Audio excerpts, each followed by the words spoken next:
사도행전 3장 1절에서 10절 말씀입니다.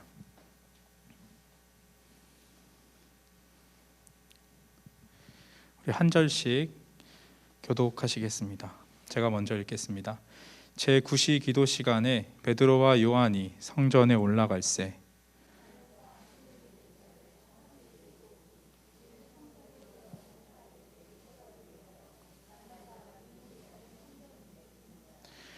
그가 베드로와 요한이 성전에 들어가려 함을 보고 구걸하거늘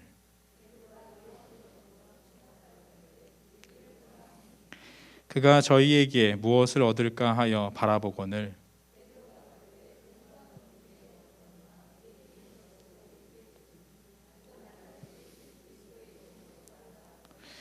오른손을 잡아 일으키니 발과 발목이 곧 힘을 얻고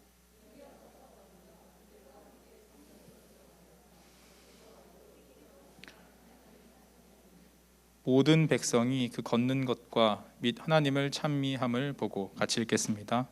그 본래 성전 미문에 앉아 구걸하던 사람인 줄 알고 그의 당한 일을 인하여 심히 기이 여기며 놀라니라.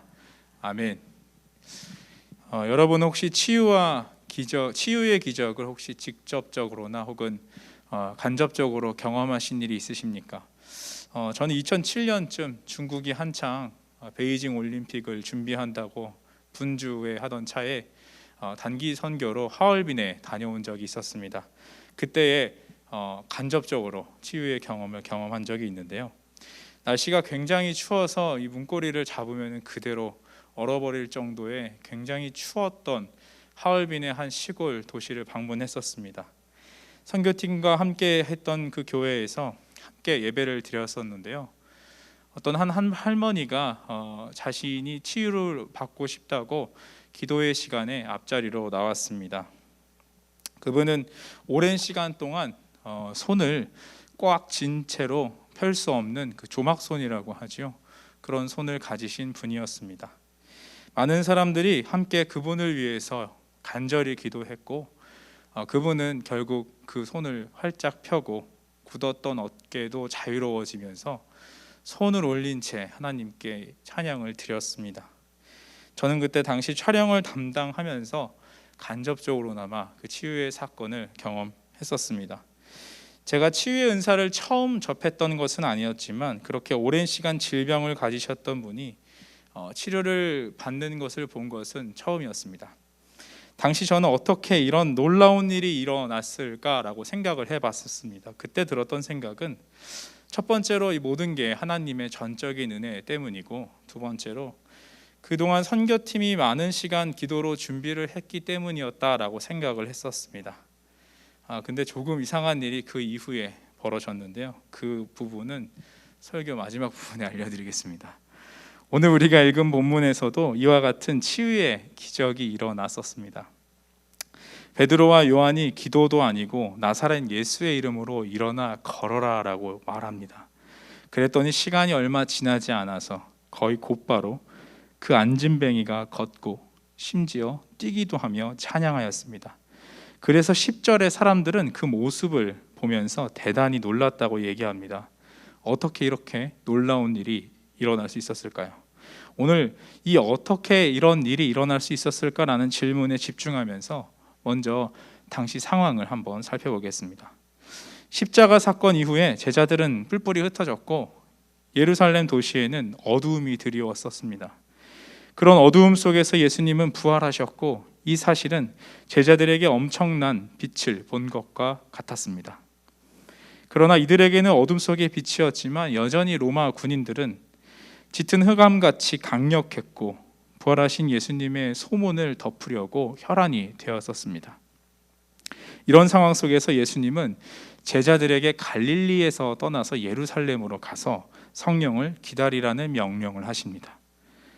이 명령은 사실 좀 이해가 안 되는 명령입니다. 그나마 예루살렘보다는 갈릴리가 조금 더 안전하고 다시 시작하기에는 좋아 보였는데 사형 집행이 끝난 지 얼마 안 된 흉흉한 예루살렘으로 가라는 명령은 조금은 무모한 명령 같아 보입니다. 그런데도 예수님은 예루살렘에서 가서 기다리라는 그 말씀을 하신 이유는 이스라엘이 오랫동안 기다려왔던 하나님의 임재가 성령의 임재로 바로 그곳에 임하기 때문이었습니다. 비록 이스라엘이 하나님께서 보내신 독생자를 모욕하고 죽였지만 하나님은 그들을 포기하지 않으시고 끝까지 구원하시기를 원하셨습니다. 그래서 다 끝난 것 같았던 예루살렘에 이번에는 하나님의 영을 보내주십니다. 하나님은 하나님의 영이신 성령님을 통해서 죽음의 도시와 같이 되어버린 예루살렘을 다시 생명의 도시로 회복시켜 주십니다.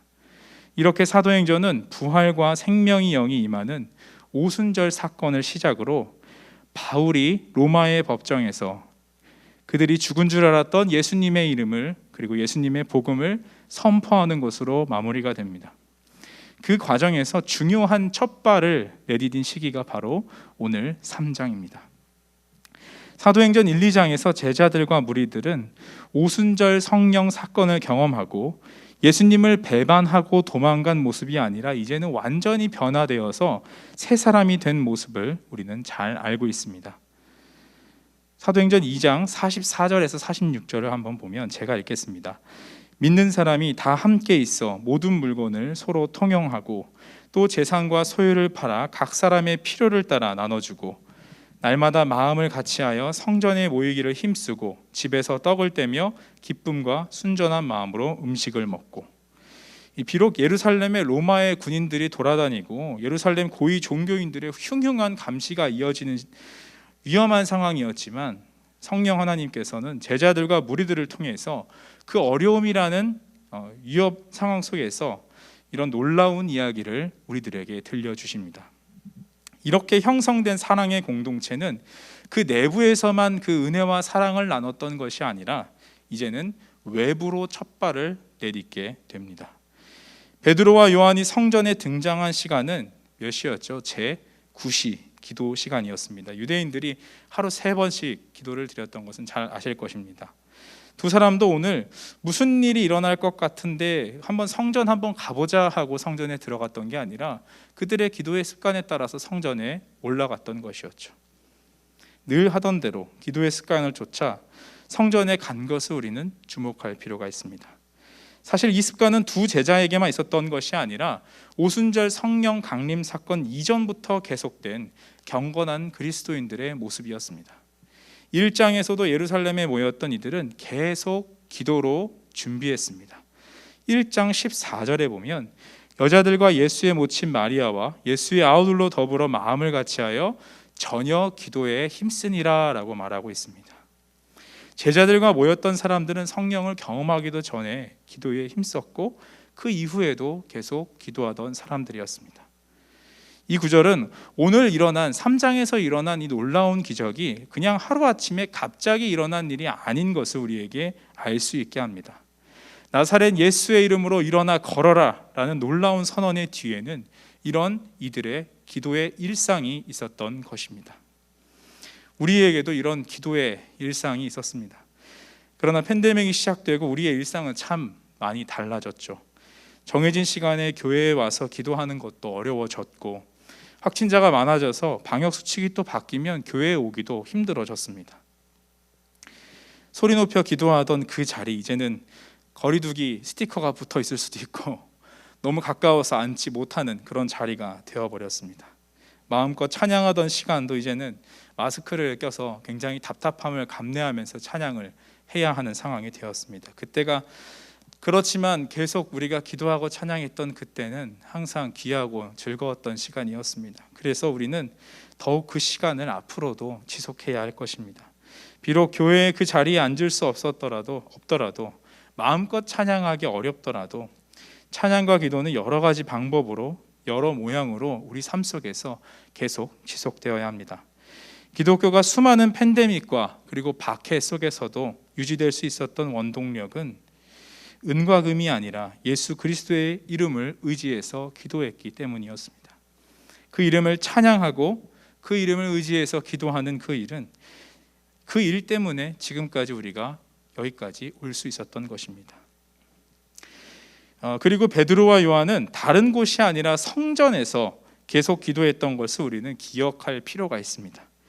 새로운 경험으로 새로운 공동체가 탄생했지만 그들의 기도와 마음이 향한 곳은 그들의 오랜 일상이 있었던 바로 그 성전이었습니다. 물론 초기 기독교 교회가 언제 형성됐느냐 하는 복잡한 논의가 있지만 적어도 그들이 무언가 다른 일을 하기 위해서 성전을 방문한 것이 아님을 볼 때 새로운 공동체가 비판과 공격의 손길이 아니라 사랑의 손길을, 그리고 그것을 기존의 사람들에게 전하고자 했다는 것을 우리는 알 수 있습니다. 게다가 안진뱅이가 다 낫고 뛰어서서 걸으면서 향했던 곳은 성전 바깥이 아니라 성전 안이었습니다. 기도의 장소가 성전이었다는 것은 제자들과 무리들은 여전히 유대 공동체가 예수님의 복음으로 변화되기를 기도하며 자신들이 그 본이 되기를 힘썼다는 것을 보여줍니다. 당시 유대 공동체는 영적인 안진뱅이와 같았습니다. 누가는 안진뱅이를 통해서 이 성전의 이 유대 공동체의 무기력함을 우리에게 고발하고 있는 것이죠. 성전은 여러분들이 잘 알다시피 골든 게이트, 미문이라는 이름으로 불려져 있는 그 화려한 문, 그 문을 통과해서 들어갈 수 있었던 곳이었습니다. 그 바로 앞에 안진뱅이가 앉아 있었던 것이죠. 성전의 문은 그토록 화려하고 성전 그 자체도 화려했지만 정작 그 앞에 앉은 안진뱅이를 구원할 능력은 없었습니다. 이 사람은 회복은 고사하고 날마다 화려한 성전 미문 앞을 지나가는 사람들에게 은과 금을 구걸하고 그것으로 하루를 벌어먹고 살아야만 했습니다. 그리고 누군가 그 자리에 앉게 해줘야 그 사람은 비로소 그 밥벌이를 시작할 수 있었습니다. 그만큼 수동적인 사람이었죠. 이스라엘의 영적 상태는 딱 이와 같았습니다. 매일 성전에 나가서 동전 한 입 얻은 것으로 하루를 버텨야 하는, 바로 예레미야가 고발했던 스스로 자기 우물을 판 것과 같은 굉장히 영적으로 빈곤한 상태에 있었던 것입니다. 그것도 굉장히 수동적으로 말이죠. 율법이 아니면 움직일 수 없는 그런 죽은 신앙을 가지고 있었습니다. 이런 이스라엘의 영적인 상태는 포로기 이전의 시대와 다를 바가 없었습니다. 아니, 오히려 더 심각한 상태에 있었던 것이죠. 메시아의 신 예수님을 죽임으로 절정에 달하는 심각성을 보여준 것입니다. 물론 선지자들이 하나님의 말씀을 대언하다가 고난을 받는 것은 이미 예전부터 부지기수로 있었던 일이었습니다. 그러나 예수님을 십자가에 죽게 한 것은 그 이전에 어떤 일보다 심각한 이스라엘의 영적인 병듦을 말하고 있는 것입니다. 오죽하면 바울은 이스라엘을 향해서 거치는 돌과 같다고 얘기를 했을까요? 하나님께서 세우신 민족이 역설적이게도 가장 하나님께 위협적인 세력이 되어버렸습니다. 이들의 결정적인 잘못은 하나님을 잘 섬기지 못함이 아니라 우리가 잘 알고 있듯이 두 마음 때문이었습니다. 열왕기상 18장 21절을 제가 읽겠습니다. 엘리야가 모든 백성에게 가까이 나아가 이르되 너희가 어느 때까지 두 사이에서 머뭇머뭇하려느냐. 여호와가 만일 하나님이면 그를 쫓고 바알이 만일 하나님이면 그를 쫓을지니라 하니 백성이 한 말도 대답지 아니하는지라. 우상을 너무 열심히 섬겨서 하나님께 혼이 난 것이 아니라 하나님과 우상을 함께 섬겼기 때문에 그들이 잘못했다고 이야기하시는 것입니다. 그것을 성전 미문과 안진뱅이가 잘 보여주고 있는 것이죠. 예수님의 성전 정화 사건도 그냥 일어난 일이 아닙니다. 너무 심각한 상태라 예수님은 그 예루살렘 성전을 허물고 다시 짓겠다고 말씀하신 것이죠. 성전은 예수님의 죽음으로 무너졌고 또 부활하심으로 다시 새롭게 지어집니다. 제자들은 이제 예수님의 이름으로 성령의 도우심으로 무너진 성전을 다시 회복하고 있는 것이죠. 그래서 안진뱅이가 그 낫게 되는 회복의 과정을 보면 굉장히 흥미롭습니다. 베드로와 요한은 안진뱅이와 눈을 마주치고 주목하라 말합니다. 아마 안진뱅이는 한 번도 이렇게 눈을 마주하고 말을 나눠본 적이 없었을 수도 있습니다. 그저 앉아 있다가 돈을 줄 것 같은 사람이 지나가면 고개를 푹 숙이고 동전을 구걸했을 것입니다. 그러나 제자들은 달랐습니다. 그 안진뱅이에게 눈을 마주치고 말을 건넵니다. 뭐라고 하죠? 우리를 보십시오. 놀라운 기적은 이렇게 작은 대화에서 일상에서부터 출발합니다. 거창한 일이 아니어도 좋습니다. 하나님의 일은 아무도 말을 걸지 않았던 그 사람에게 다정하게 말을 거는 것에서부터 시작되는 것입니다. 그러나 제자들도 아마 이 미문을 굉장히 오랫동안 지나들면서 말을 안 걸었을 수도 있습니다. 오늘이 아마 그 안진뱅이를 본 것이 처음이 아닐 가능성이 높죠. 다시 말씀드리지만 제자들이 오늘 뭔가 일어나겠구나 하면서 잔뜩 어깨에 힘을 주고 미문을 걸어갔던 것이 아닙니다. 그러나 그 제자들은 성령님의 인도하심을 따라서 기도하러 오고 가는 평범한 일상 속에서 그를 주목하게 되는 것입니다. 물론 하나님께서는 이 모든 과정이 없어도 하나님의 일을 하시는 분이시기 때문에 우리를 위해서 몸을 한없이 낮추셔서 이해할 수 있는 방법으로 그렇게 쉬운 방법을 하지 않으시고 어려운 방법이지만 이런 방식으로 우리에게 말씀하고 보여주고 계시는 것입니다. 하나님께서는 늘 기도하고 하나님의 하신 일들을 경험함으로 영적인 민감함을 가지고 있는 제자들을 움직이시고 제자들은 거기에 반응함으로 오늘 안진뱅이에게 말을 건넵니다. 하나님의 마음으로 긍휼한 마음을 가지고 그에게 말하게 하신 것이죠. 잠깐 안진뱅이 입장에서 우리가 생각해 본다면 5절에 제자들의 목소리에 놀랐지만 한껏 기대하는 마음으로 늘 그랬듯이 은과 금을 기대하면서 그들을 올려다 보았을 것입니다. 그런데 돌아오는 것은 제자들의 말이죠. 6절에 동전이 아니라 은과 금 내게 없다라는 실망스러운 말이었습니다. 그래서 이제 시선을 돌려서 다른 사람을 향해서 이제 구걸을 해야겠다 하고 시선을 돌리려던 찰나에 제자들이 뭐라고 말하고 있죠? 내게 있는 것을 내게 주겠다 말합니다. 아마 안진뱅이는 다시 솔깃해서 그들을 쳐다봤을 것입니다. 그때 제자들도 놀라고 안진뱅이도 놀라고 우리도 놀랐던 선언이 이어집니다. 곧 나사렛 예수의 이름으로 예수 그리스도의 이름으로 일어나 걸으라.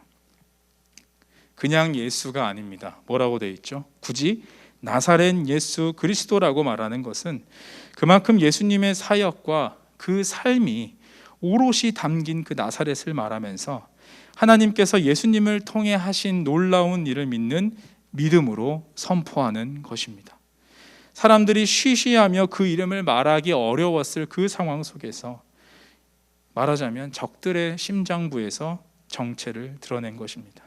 아마 이 선언을 듣고 아무 일이 일어나지 않으면 안진뱅이뿐만 아니라 제자들은 십자가 사건 이후에 가장 민망한 사건으로 이 사건을 기록했을지도 모릅니다. 그러나 나사렛 예수 그리스도의 삶과 그분의 사역 그리고 십자가 죽음과 부활을 믿는 그 믿음으로 선포한 그 말에 안진뱅이는 일어나게 됩니다. 아마 초대교회 성도들은 이 대목을 함께 읽으면서 경탄하고 놀라며 박수를 쳤을 수도 있습니다.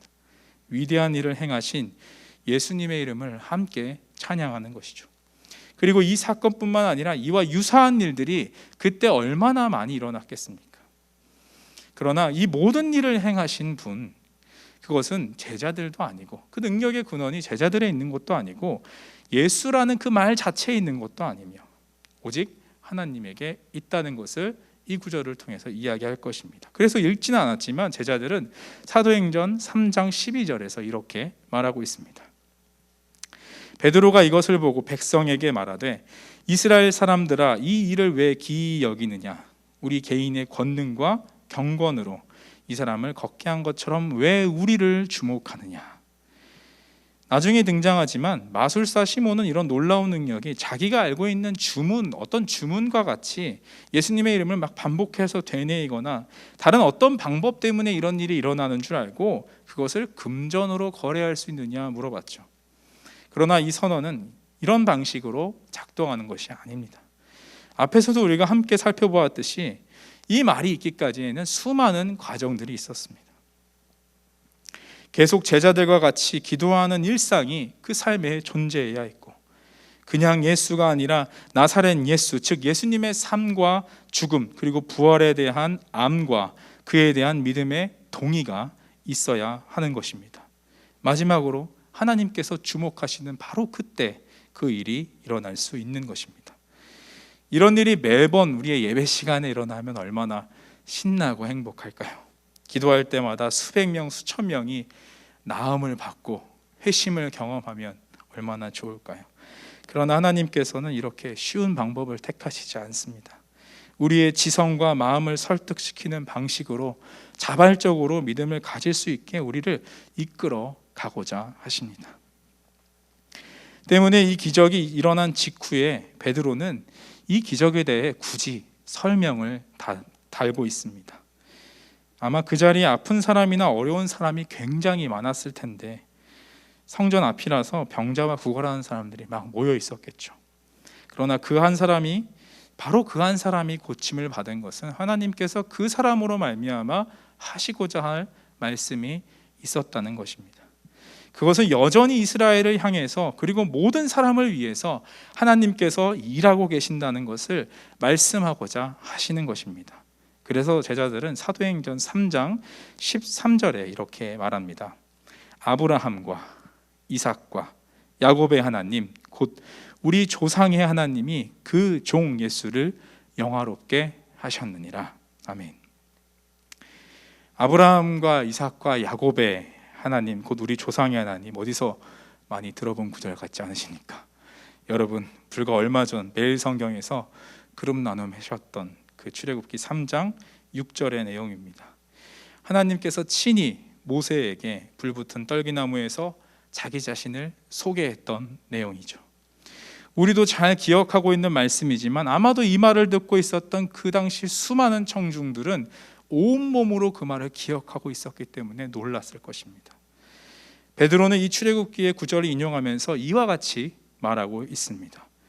우리 조상들이 애굽에서 종살이하고 있을 때 조상들의 하나님께서 약속하신 약속을 이루어 그들을 구출하셨던 일이 이제 다시 예수님을 통해서 자신들에게 일어나고 있다라는 것을 말하고 있는 것입니다.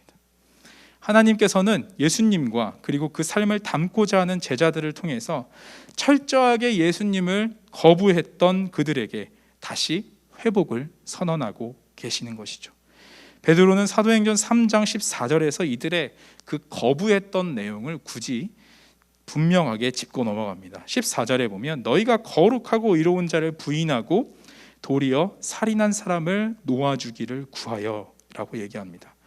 종교 지도자들은 그들이 피하려고 했던 책임 소재, 그것을 바로 베드로는 분명하게 합니다. 로마의 손에 의해 죽게 했지만 결국 본질적인 책임은 그들에게 있다는 것이죠. 그러나 17절에서 형제들아 너희가 알지 못하여서 그리하였으며 너희 관원들도 그리한 줄 아노라 라고 말합니다. 베드로는 이어서 너희가 알지 못하고 행한 것을 알고 있으니 너희는 회개하고 돌이키라 라고 이야기하는 것이죠. 그리고 마지막으로 16절에서 이렇게 얘기합니다. 16절을 제가 읽도록 하겠습니다.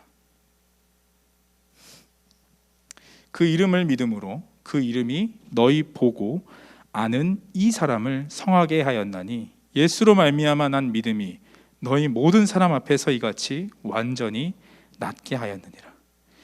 돌이키고 예수님을 믿는다면 구원을 얻게 될 것이라고 말하고 있는 것입니다. 오늘 말씀을 정리합니다.